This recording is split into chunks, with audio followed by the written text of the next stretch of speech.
Okay, part 3, we're going to talk about the sections if I do a cross section of a 3D shape and what happens.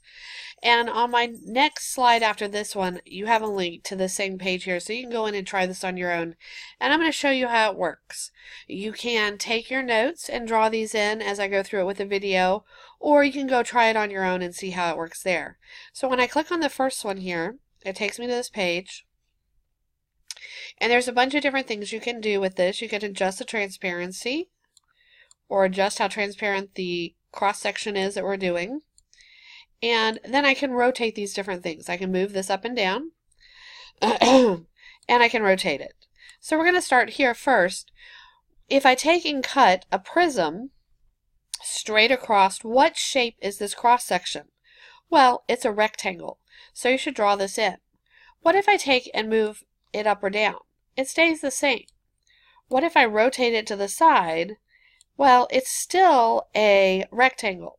If I look at this from the top, you can see that it's still a rectangular shape. It's now at this angle, but it's still a rectangle.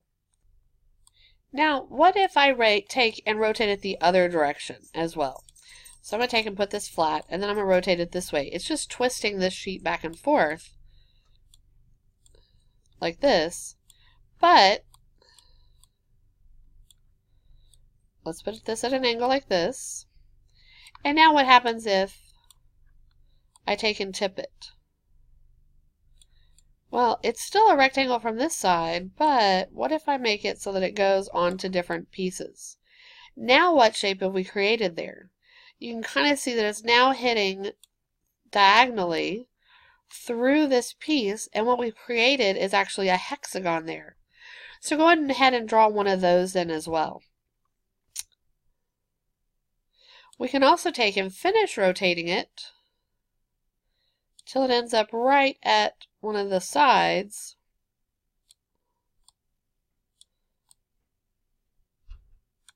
And we can end up with other shapes, like for instance this one is what shape?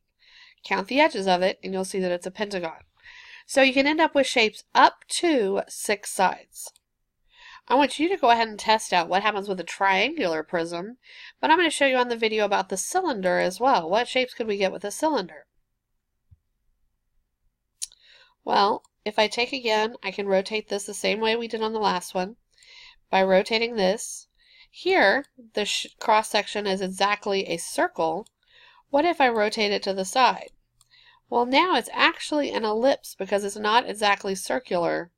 It's now an ellipse. What if I take and keep going vertical until I get it where it's perpendicular to the base? What shape is it now? Now it's a rectangle. Draw in one with a rectangle and one with a circle on your notes. Try it out with some of these other sections, and then I also wanted to show you the cone, because a cone is another interesting one here. So again, I can move it up and down, and what shape do I have? Well, these are all perfectly circles. So go ahead and draw one circle in on your notes. If I happen to tip it to the side like this, now it's actually an ellipse. This is an ellipse because the circle is not exactly round. It's longer in one direction than the other. If I lift this up and rotate it even more, you can see that it's not a circle, it's like an oval, and we call that an ellipse. If I rotate a little bit further, I actually get a shape that's a parabola. Remember parabolas from Algebra 1? And if I go all the way so that the plane is perpendicular to the base, look what shape we get. We get a triangle. Draw in a triangle on your notes showing how this can happen. And then I'm also going to show you the spheres here. On the sphere, what shapes do you think we can possibly get? No matter how I take and divide this or how I tip it, look what's happening every time. Every time, no matter how I cut this, this is ending up being a circle every time. So draw this in on your notes. Go through on the next slide and test each one of these on your own, and then draw in one more figure on your notes before you move on to the quiz.